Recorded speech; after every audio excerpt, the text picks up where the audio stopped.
श्री स्वामी समर्थ सर्वांना शीतल कुमार ब्लॉगमध्ये तुमचं स्वागत आहे। जर माझे व्हिडिओ तुम्हाला आवडत असतील तर प्लीज लाईक आणि सबस्क्राईब करा।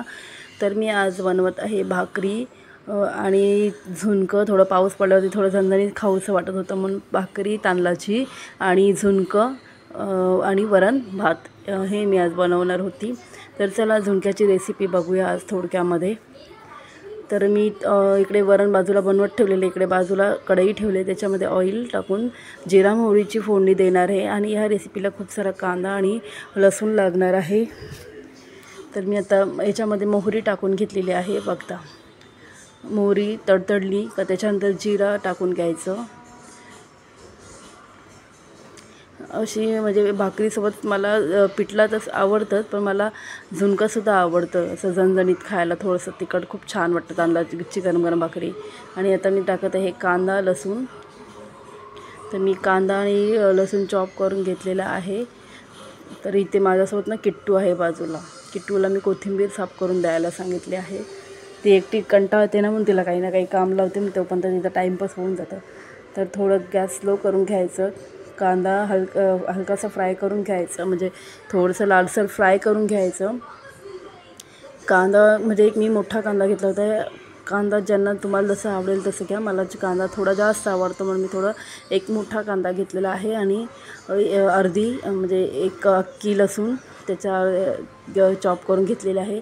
ते बघा किट्टू माझ्या सोबत किचनमध्येच असते नेहमी। तर आता कांदा थोडंसं हलकासा फ्राय करून घेऊया, म्हणजे थोडंसं त्याचा कच्चटपणा जाईपर्यंत फ्राय करायचं। बाजूला वरण कुकरमध्ये भात केलेलं आहे, वरण फोडणीला देऊन ठेवलेलं आहे। कारण मला आता हिच्या पप्पाचा फोन आला होता मिस्टरांचं की पटकन जेवण आवरून ठेवा, आपल्याला मठामध्ये जायचं, कारण आज ते थोडं लवकर येते ते ऑफिसमधून। तर मी म्हणली ठीक आहे, तुम्ही येईपर्यंत माझं पिठलं आणि भाकरीच बनायची आहे, ती होईल बनवून। तर आता याच्यामध्ये मसाले टाकूया। आता मी हळद घेतले, धणे पावडर, गरम मसाला, लाल तिखट आणि जिरा मोहरी ऑलरेडी टाकलेली आहे। तर हे मसाले मी ॲड करते। तुमच्याकडे जे कोणतेही मसाले असतील ना ते ॲड करा तुम्ही, म्हणजे फोडणीला द्या। आणि ह्या रेसिपीला ना कमीत कमी पाणी लागतं, म्हणजे आपल्याला सुक्कं झुणका बनवायचं आहे ना, तर पाणी थोडं कमी यूज करायचं। पाणी कमी यूज करायचं, पण बेसन कच्चा नाही राहिला पाहिजे। म्हणून थोडंसं कांदा फ्राय झाला ना की त्याच्यामध्ये बेसन पण थोडंसं भाजून घ्यायचं। तर मी आमच्या दोघांसाठीच बनवत आहे। किट्टूनीसुद्धा खाल्लं, किट्टूला पण खूप आवडलं। तर हे बघा रेसिपी एकदा नक्कीच ट्राय करा। सुकं झुणका आणि पावसातून खूप छान झटपटीत होणारी रेसिपी आहे। जर का आपल्या घरामध्ये भाजी नसेल ना तर बेसन पीठ नक्कीच करून ठेवा। बेसनचे खूप सारे पदार्थ आपल्याला बनवता येतात, बेसनचं पिठलं किंवा बेसनचं असं झुणका, बेसनची पोळी मला खूप आवडते। आणि डाएटमध्ये मी बेसन जास्त वापरते। बेसनची पोळी वगैरे मी बेसन पोळी आणि डाळ हे मी रात्रीचं शक्यतो खात असते। माझं 9 किलो वेट कमी झालेलं आहे। थोडंसं पोट आता तुम्हाला दिसत असेल तेवढंच पोट माझं बाकी राहिलेलं आहे। तर कांदा फ्राय करून घेतला, आता मी त्याच्यात मसाले टाकणार आहे। मसाले पण थोडेसे फ्राय करून घ्यायचे। थोडी कोथिंबीर ॲड करते मी। कोथिंबीर आणली होती ना म्हणून कोथिंबीर भरपूर सारी यूज केली, कारण की कोथिंबीर लगेच 1-2 दिवसामध्ये खराब होऊन जाते। तर आता मी टाकत आहे हळद पावडर। तुम्ही जितकं बनवता तसं अंदाजाने टाका। त्याच्यानंतर धणा पावडर, लाल तिखट मसाला, हे गावाकडचा मसाला आहे। आता परत मी महाडला गेल्यावरती घेऊन येणार आहे, खूप आवडतं मला ते। आणि थोडंसं गरम मसाला आणि हिंग टाका, हिंगाने खूप छान चव येते। मी डाळीमध्ये पण नेहमी माझं हिंग असतं, मला एकदम थोडंसं चिमूटभरसं टाका। हिंग पण खूप म्हणजे डाळीमध्ये हिंग टाकलं ना, वरणामध्ये हिंग खूप छान डाळीला चव येते। आणि थोडंसं बेसनमध्ये पण टाकणार आहे। आता थोडंसं मसाला फ्राय करून झालं ना की त्याच्यामध्ये जे आपण बेसन घेतलं आहे ते असं हाताने भुरभुर थोडंसं टाकायचं, एकदम नाही टाकायचं, थोडं टाकायचं, म्हणजे त्याच्याकडे जास्त गाठी होणार नाही, कच्चा राहणार नाही। थोडं टाकलं, थोडं फ्राय करून असं थोडं टाकून घ्यायचं, म्हणजे तो एकदम गट्टे होणार नाही आणि चांगलं रोस्ट पण, म्हणजे भाजलं पण जाणार, रोस्ट होईल चांगलं। थोडंसं हलकंसं भाजून घ्यायचं, पण ते करपलंसुद्धा नाही पाहिजे. गॅस मी स्लोच ठेवला आहे. स्लो गॅसवरती थोडंसं रोस्ट करायचं. थोडं मध्ये गॅस वाढवून कमी जास्त करून असं थोडंसं हलकंसं त्याला भाजून घ्यायचं. म्हणजे थोडं कच्चापणा त्याचा निघून जाईल, कच्चा वास येतो बेसनला ते निघून जाईल. मला थोडंसं बेसन कमी वाटलं म्हणून मी अजून परत थोडंसं घेतलं, पण तेवढं ह्याच्यात झालं नसतं. थोडं मी अजून वापरलं त्याच्यामध्ये. बघा थोडंसं पुन्हा ॲड केलं. मला त्या आधी घेतलेलं कमी वाटत होतं, कारण मी सुक्का बनवणार होते ना. सुक्कं बनवलं ना की थोडं कमी होतं, आणि जर पिठलं बनवलं असेल तर हे एवढंसं बेसन पण खूप झालं असतं. आणि याच्यामध्ये आता बेसन थोडंसं भाजून घ्यायचं आणि याच्यात डायरेक्ट पाणी नाही टाकायचं. वरतून थोडंसं हाताने पाणी शिंपडायचं, म्हणजे थोडं थोडं पाणी टाकायचं. हे बघा थोडं थोडं पाणी ॲड करायचं त्याच्यामध्ये. आता ही किट्टू आहे इथे मध्ये मध्ये. आता हे बेसन मी भाजून घेतलेलं आहे. आता वरतून थोडंसं पाण्याचा हबका द्यायचा, म्हणजे आपण पाणी शिंपडतो असं बोलतो ना, तसं थोडं थोडं पाणी ॲड करत जायचं. जसं पाणी तो शिजत जाईल ना तसं घट्ट होत जाणार, मग परत पुन्हा पाणी टाकायचं. म्हणजे एकदम खूप सारं पाणी नाही टाकायचं, थोडं थोडं पाणी टाकून मिक्स करून घ्यायचं. परत पाणी लागलं तर परत वरती टाकायचं, आणि थोडं वरती झाकण ठेवून एक 10 मिनटं वाफवून घ्यायचं. म्हणजे वरतून वाफेने पण ते शिजवून जातं पिठातमध्ये, आणि आपल्याला झुणका कच्चा लागत नाही. हे बघा मी थोडं थोडं पाणी ॲड करते. मी एकदम पाणी टाकत नाही आहे मैत्रिणीनं, एकदम थोडं थोडं टाका. जास्त पाणी टाकलं तर मग ते एकदम चिकट पिठल्यासारखं होऊन जाईल. आपल्याला सुक्कं करायचं हे लक्षात ठेवा. आणि मी आता वरतून मीठ ॲड करते. थोडं मिठाने पण थोडंसं पाणी सुटतं. मीठ मी वरतून ॲड केलेलं आहे. याच्यानंतर मी थोडंसं झाकण ठेवून वाफ देणार आहे. हे बघा ही मॅडम मध्ये मध्ये असते माझ्यासोबत हेल्प करायला प्रत्येक गोष्ट. किट्टू खूप लवकर जेवण शिकून जाणार आहे. परी नाही येत, पण ती माझ्या प्रत्येक कामामध्ये सोबत असते. मी भाजीची फोडणी देत असू दे, काही देत असू दे, ती माझ्यासोबत तिथे असणारच आतमध्ये. हेल्प पण मला करते. आणि खूप हे बघा असं म्हणजे सुक्कं झालं पाहिजे. खाली कढईला पण ते चिकटलं नाही पाहिजे, म्हणजे करपलं नाही पाहिजे. असं मधून मधून हलवत राहायचं सारखं त्याला.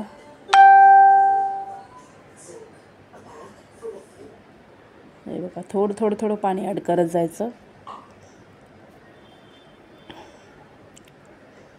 तर किट्टू ना काहीतरी बडबडत आहे की आमचाच आहे. ती जी अशीच बडबड चालू होते. ते बघा तिचं व्हॉईस मी याच्यामध्ये ॲड नाही झालेलं आहे. ती बोलते माझ्याशी, गप्पा मारते. गावी कधी जायचं तिला दीदीची आठवण येते ना, ती अशीच गप्पा मारत असते माझ्यासोबत. हे बघा वरती थोडं झाकण ठेवून वाफ देऊन 5 मिनटं काढूया. मग आपलं झुणका रेडी आहे. तोपर्यंत मी इथं आता तांदळाची 2 भाकरी टाकून घेणार आहे. आमच्या दोघांना 2 भाकरी बास होतात. मी संध्याकाळचं जास्त जेवण नाही जेवत.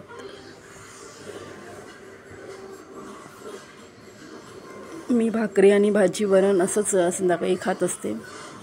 रात्री मला खूप लेट झालं, कारण की मी विचार केला तर भाकरी झाली का मी लगेच जेवून घेईल, पण ॲक्च्युली तेवढं टाईमच नाही मिळालं मला जेवण्यासाठी. मग मी लगेच तिचे पप्पा आले, ते फ्रेश झाल्याच्या नंतर आम्ही मठामध्ये जायची तयारी करायला लागलो. त्याच्यामुळे म्हटलं जाऊ दे मठामध्ये जाऊया, आधी आल्यावरती जेवूया, काही होत नाही एक दिवस लेट जेवल्यावरती. आणि मला मठामध्ये जायचं होतं. हे बघा आपलं बेसन म्हणजे झुणका रेडी आहे. गरमागरम भाकरीसोबत किती इतकं छान लागतं ना. खाऊन बघा एकदा तुम्ही, आणि नक्की बनवून बघा, ट्राय करा घरी. सुकं झुणका ऑल टाईम. भाजी नसेल ना कधी पण असं बनवा, झटपट होणारी रेसिपी आहे.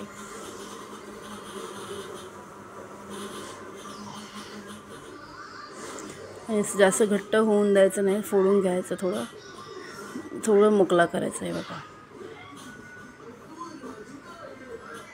तर इथे आपलं झुणका बघा माझं कसं मोकळा झालेला आहे. असं घट्ट नाही, गोला नाही झालेला. खूप छान टेस्टला पण झालं होतं, कारण आम्ही नंतर आल्यावरती मी शूट नाही केलं, पण आल्यावरती आम्ही लगेच जेवण करून घेतलं मठामधून आल्याच्या नंतर. हे बघा खूप छान झालं होतं. त्याच्यानंतर मी आता भाकरी बनवून घेणार आहे 2 पटकन.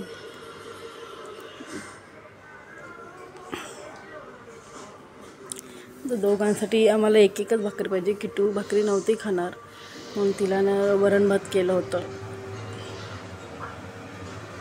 हे बघा एकदम मोकळा पण झालेला आहे आणि खाली चिकटलं सुद्धा नाही. चांगलं फ्राय करून घेतलं ना आपण, बेसन भाजून खाली चिपकत नाही. आता तेल काढून मी साईडला ठेवून देते आणि तिथे पटकन 2 भाकरी करून घेते. किचन थोडा छोटा आहे ना, थोडा प्रॉब्लेम होतो. मला किचन मोठं पाहिजे होतं, पण जाऊ दे आता, जसं आहे त्याच्यामध्ये ॲडजस्ट केलं पाहिजे ना. मी आता भाकरीसाठी तवा दुसरा यूज करते आणि चपातीला दुसरा यूज करते. सेपरेट म्हणजे तवा ठेवलेला आहे दोन्ही पण. तर मी ते पीठ मळून घेतलेलं होतं बेसन होईपर्यंत. तांदळाची भाकरी बनवते आज मी, नाही तर मी ज्वारीची भाकरी खाते, पण आज म्हटलं बेसन आहे तर त्याच्यामुळे मी तांदळाची भाकरी केली. तांदळाच्या भाकरीसोबत अजूनच छान लागतं.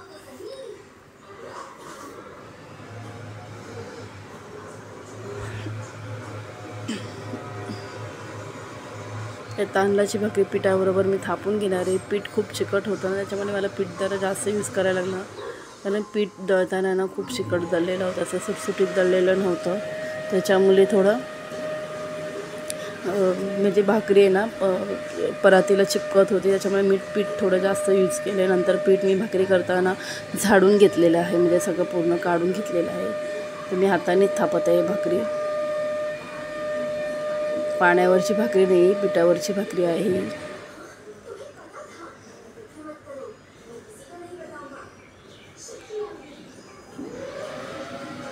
हे बघा 2 भाकरी मी पटापटा करून घेते. हे बघा मी पटकन 2 भाकरी आता बनवून घेते आणि मला निघायचं आहे. मी अजून तयारीसुद्धा केलेली नाही, कारण मी जेव्हा पिठलं बनवायला घेतलं तेव्हा त्यांचा फोन आला की मी येत आहे, पटकन आवरून घे. तर मी म्हटलं माझं जेवण बाकी होतं. तेवढं ठीक आहे, मी घरी येतो डायरेक्ट, मी फ्रेश होईपर्यंत मी येईपर्यंत तू जेवण आवरून घेतो. मग तिचे पप्पा तेव्हापर्यंत घरी पोचले पण होते आणि माझी भाकरी बनवायची राहिली होती, त्याच्यामुळे मी घाई करत आहे. म्हटलं ह्यांचं फ्रेश होईपर्यंत मी पटकन 2 भाकरी बनवून घेते, नाही तर मी आल्यावरती बनवणार होती. तर माझी एक भाकरी बनवून झालेली आहे बघा. मला पातळच भाकऱ्या लागतात, मी जास्त जाड बनवत नाही त्याच्या. तर तो मला व्हिडिओमध्ये थोडासा असं मशिनरीचा आवाज येईल, ड्रिल मशीनचा, कारण बाजूला आहे ना, बाजूच्या घरामध्ये फर्निचरचं काम चालू आहे. दिवसभर ते आवाज चालू राहतं, त्याच्यामुळे आता व्हिडिओमध्ये पण, तरी मी बेडरूममध्ये येऊन बसले तरी ते आवाज येत आहे. तर थोडं तिकडे दुर्लक्ष करा गावाकडे. माझा आवाज तुम्हाला कमी येतं का जास्त येतं ते पण सांगा, तसं मला माझा आवाज वाढवायला. हे बघा किट्टूचे काय चाललेत, खालीवर बसायचं काम चाललं आहे तिचं. तर हे बघा पीठ जास्त झालं होतं म्हणून मी पाटचं पीठ झाडून घेत आहे आणि आपली भाकरी आता रेडी आहे. तर तव्यामध्ये तवा गरम झाल्यावरतीच भाकरी टाकायच्या. तिथं मी भाकरी थोडी सरकत होती तव्यामध्ये, कारण ते तव्यामध्ये ऑइली भाजी मी केली होती ना, त्याच्यामुळे ते थोडं ऑइली तवा होता, त्याच्यामुळे भाकरी सरकत होती. पण एक भाकरीची झाल्याच्यानंतर ते तवा ओके होतं. मी थोडं भाकरीला हात लावून मग पाणी लावले होतं, एका ह्याच्यात पाणी लावून पटकन होतं.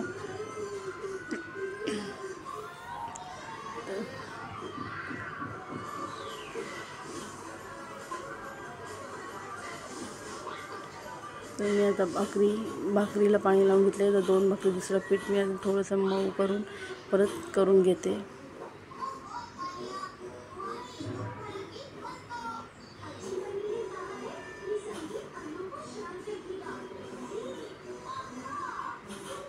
ती भाकरी होईपर्यंत माझी दुसरी भाकरी थापून होते. भाकरीला पलटी करून घेऊया आता.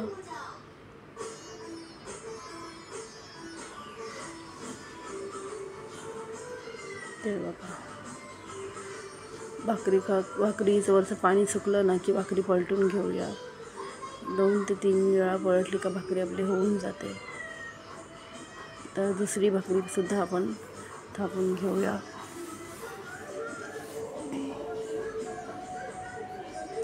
व्हिडिओ कसं वाटलं ते प्लीज सांगा आणि व्हिडिओला लाईक करा.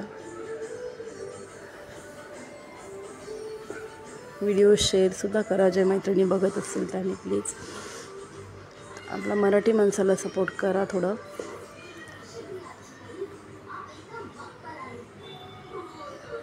व्हिडिओमध्ये काही चुकीचं वाटत असेल तर कमेंटमध्ये प्लीज सांगा ताईनो, मला राग नाही येणार. कुठे व्हिडिओमध्ये काही चुकत असेल किंवा माझं काही व्हिडिओ करताना चुकत असेल ना, कमेंटमध्ये सांगू शकता, नो प्रॉब्लेम. हे बघा, ती भाकरी होईपर्यंत माझी दुसरी भाकरीसुद्धा बनवून झाली.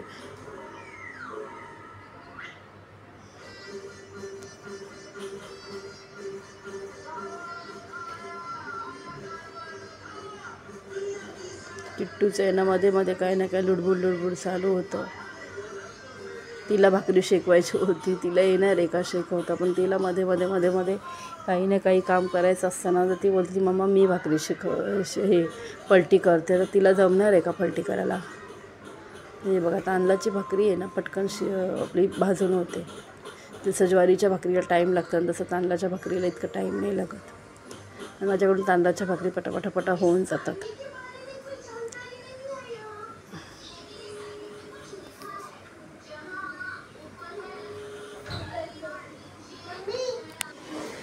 तर आजचा व्हिडिओ आहे ना, थोडी रेसिपी दाखवत होती म्हणून खूप लाँग झालेला आहे.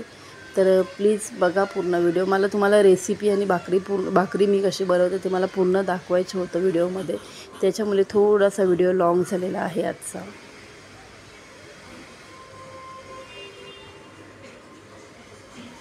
हे बघा, आपली एक भाकरी तर रेडी आहे.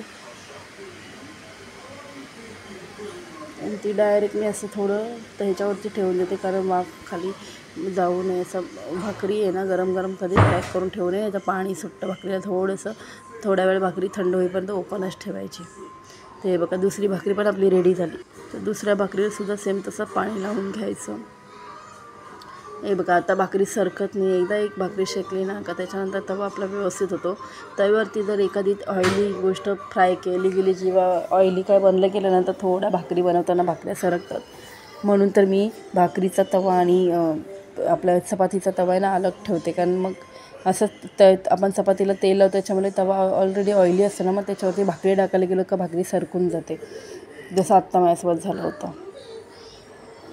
किट्टू बघा, किट्टूला म्हटलं जा बाळा तयारी कर, आपल्याला मठात जायचं. तर ती होती नाही मम्मा तू तयारी करशील तेव्हाच मी करणार.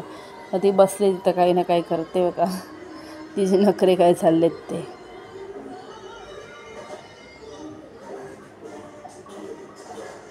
खुर्ची घेऊन, तिची ती छोटी खुर्ची आहे ना ती घेऊन येणार आणि किचनमध्ये माझ्यासोबत बडबड करत बसणार. हे बघा, भाकरी एक साईड शेकून झाली का पलटी करायची.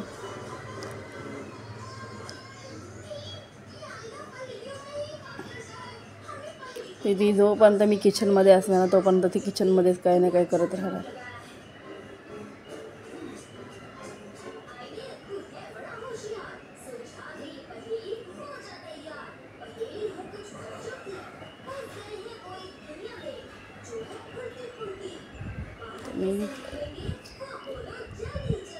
तर आता माझं सर्व झालेलं आहे स्वयंपाक.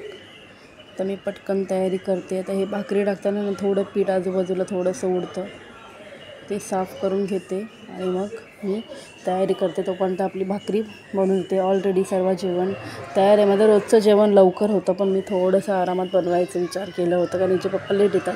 नेमकं मला लेट झालं मग जेवण बनवायला. तर माझं 8च्या आत जेवण तयार असतं, कारण मला लवकर जेवायचं असतं, त्याच्यामुळे मी लवकर तयार करून घेते जेवण.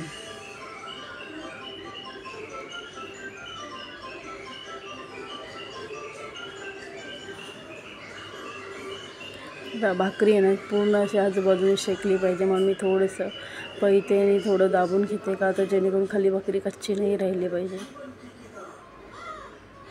थोडं गॅस कमी जास्त करून मी भाकरी रोस्ट करून घेतलेली आहे व्यवस्थित.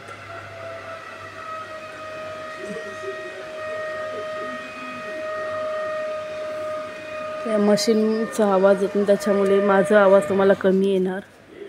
थोडं आजूबाजूला कामं चालू आहेत सध्या. तर हे बघा, अशी मी भाकरी पूर्ण करून घेतलेली आहे आणि माझा स्वयंपाक तयार झाला आहे आता.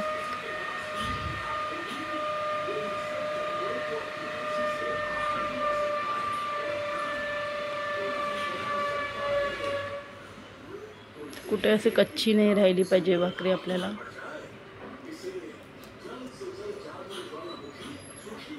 आणि भाकरीतली वाफ मी घालवत आहे. नंतर मग खाली भाकरी टाकल्यावर त्याची वाफ बाहेर पडते, त्याच्यामुळे मी आधीच तव्यामध्ये वाफ बाहेर घालून घेतली.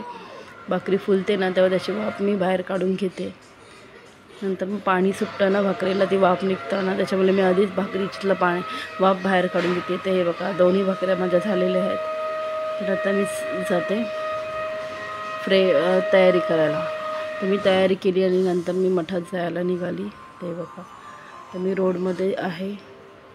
8:30 झाले होते माझा आवरेपर्यंत पूर्ण. 8:30ला आम्ही निघालो मठामध्ये जायला. मठामध्ये असं 10 वाजेपर्यंत चालू. गुरुवारी जास्त गर्दी असते ना, त्याच्यामुळे थोडं लेट मठ बंद करतात. तर स्वामी समर्थांच्या मठामध्ये मी जात आहे.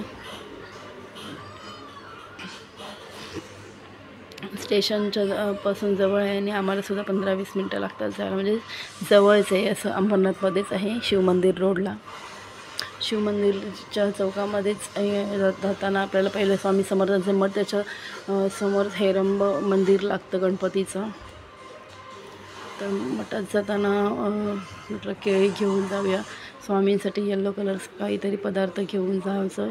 कधी पण स्वामींच्या मठामध्ये किंवा कोणत्याही मंदिरात जाताना ना रिकामं हाती नाही जायचं. आपण कधी थोडे प्रसाद तरी घेऊन जायचं.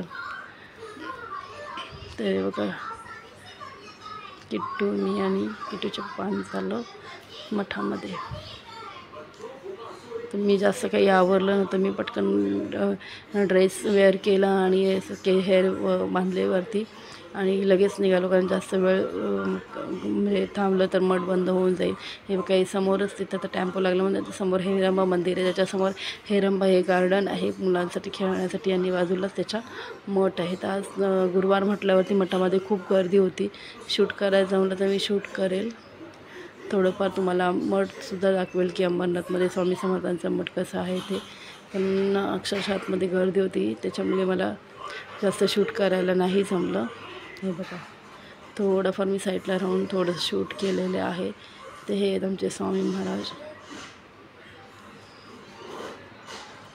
व्हिडिओ आवडल्यास लाईक करा. त्याच्यानंतर आम्ही मिस्टरांना पेट्रोल टाकायचं होतं. मग थोडे बाहेर गेस्ट भेटले होते, त्यांच्याशी बोलत बसले. थोडं अजून लेट झालं. त्याच्यानंतर मिस्टरांना पेट्रोल टाकायचं होतं म्हणून आम्ही पेट्रोल टाकायला तिकडे लोकनगरी साईडला गेलो. इकडचं तर बंद होता आणि ते लोकनगरी साईडला गेलो तर तिकडे पण पेट्रोल पंप बंद झाला होता तोपर्यंत. मग तसेच तिथून बॅक साईडने आम्ही घरी आलो. तर हे आहे शिवमंदिर साईडला जाणारा रोड. इथून शिवमंदिरला जायलासुद्धा रोड आहे. खूप छान इकडे पण केलेलं आहे सर. तर हे थोडंसं तुम्हाला दाखवते अंबरनाथमध्ये. त्या रोडला असं पेंट वगैरे केलेलं आहे, छान वाटतं संध्याकाळी ह्या साईडला फिरायला. बाजूलाच नर्सरी वगैरे इकडे रोडच्या कडेने आहे, मडके वगैरे विकायला बसतात बाजूने.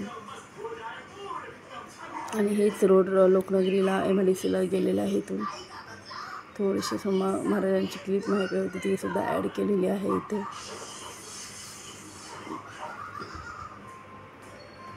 आज गुरुवारची ना मठामध्ये खूप गर्दी असेल.